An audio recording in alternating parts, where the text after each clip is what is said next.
The FAA announcing that Dallas Love Field will be one of the first airports in the country to get some new technology aimed at reducing close calls between airplanes on the runway. This is part of a safety initiative experts say is desperately needed following several close calls, including one that just happened yesterday. NBC5's Alanna Quillen is live from Love Field with all the details. Alanna? Good morning. Yeah, that close call happened at Ronald Reagan Washington National Airport yesterday. A Southwest flight was cleared to taxi on a runway, and then at the same time, a JetBlue flight was allowed to take off on that same runway. Take a listen to the audio of this incident. Stop, Southwest 2937, stop. We stopped. We were cleared to cross runway 4. Now, both planes stopped and the collision was avoided, but this certainly sent the aviation community into a tailspin.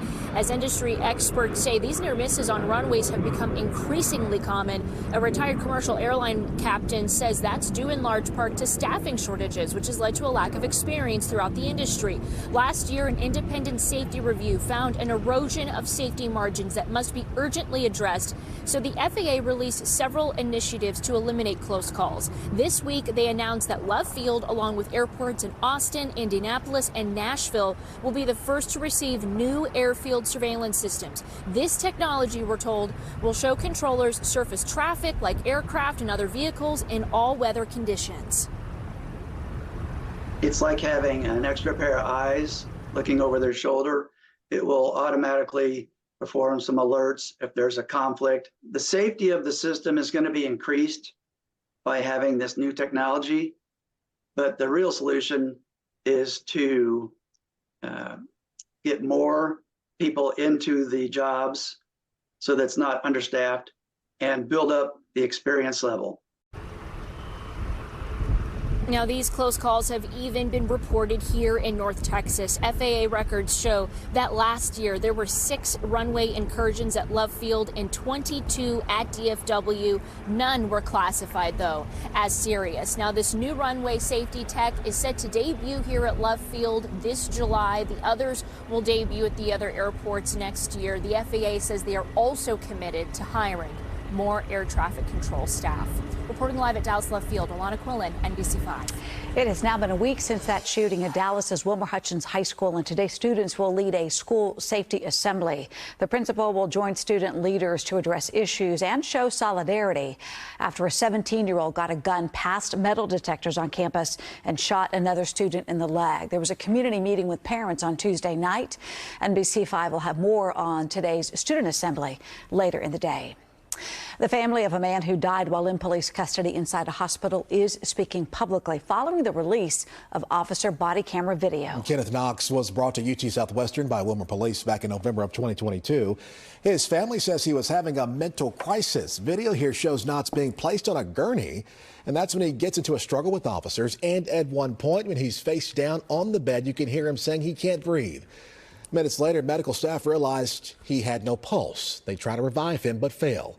The medical examiner determined Knox had a cardiac arrest associated with physical restraint in a semi-prone position. Knox's family, understandably, heartbroken. I never thought it happened to me. The family that I lose one of my kids so early.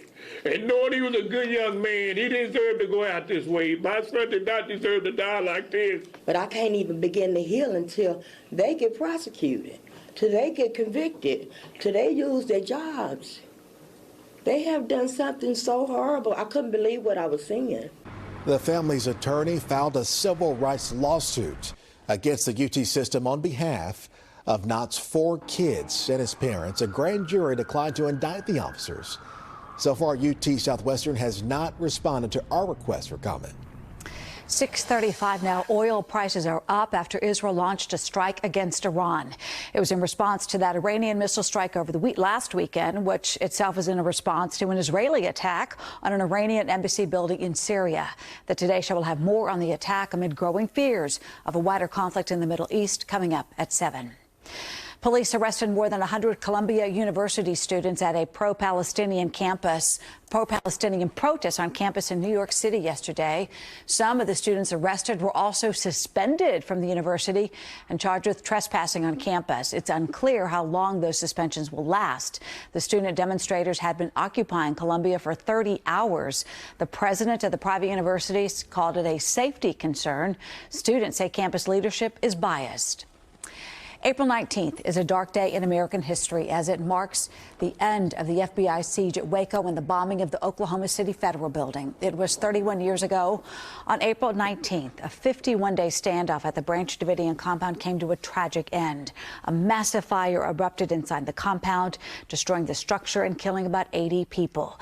And then 2 years later, in 1995, a truck bomb exploded in Oklahoma City, destroying the Alfred P. Murrah Federal Building and killing 168 people. Timothy McVeigh carried out that attack in Oklahoma City in response to the siege in Waco 2 years earlier. Now to that 911 outage that affected some Texas counties and several other states on Wednesday night. A telecommunications company in Louisiana blamed an issue with a third-party company installing one singular light pole. It was resolved for most areas, including here in Texas on Thursday morning, but the island of Honolulu dealt with the issue well into Thursday afternoon. Several call centers pushed out emergency alerts, telling locals to use their cell phones or to send text messages for help. While an isolated event, experts say it shows the fragility of the system and it exposes a critical national security vulnerability. To our knowledge, we have never experienced an outage of this magnitude or duration. We are dealing with 911 in last century technology. We're in the 21st century. We need to ensure that our 911 systems are current technology. The homeland, as we say, is no longer a sanctuary. So we really have to bake in cybersecurity resilience measures into every business plan, into every operational plan.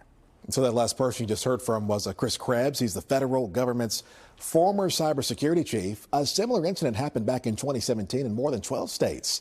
And ransomware attacks on 911 call centers, including in Pennsylvania, have forced dispatchers to revert to manual systems of the past. U.S. cybersecurity has previously warned that hackers want to exploit vulnerabilities to disrupt 911 service.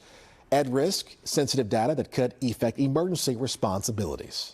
The ban on TikTok could be up for a vote this weekend in Washington. Republican Speaker of the House Mike Johnson wants it as part of the foreign aid package for Ukraine, Israel, and Taiwan. The White House has signaled its support for the bill that would require TikTok's Chinese parent company to sell the app or be banned.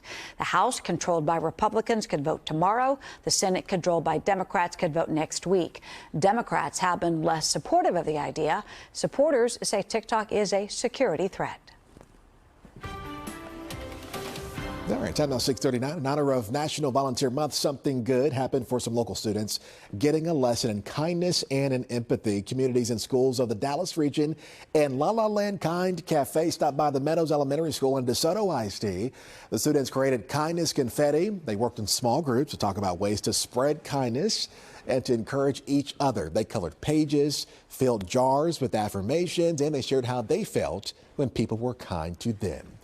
Remember, if you see something good, let us know about it. Send us the pictures and the information to IC@NBCDFW.com. And being kind is something good. Yeah, 6:39 now. Still to come this morning, paying college athletes. The state with a new plan to let public and private colleges pay athletes in marketing campaigns. Plus, Mavericks Mania takes over the NBA playoffs once again.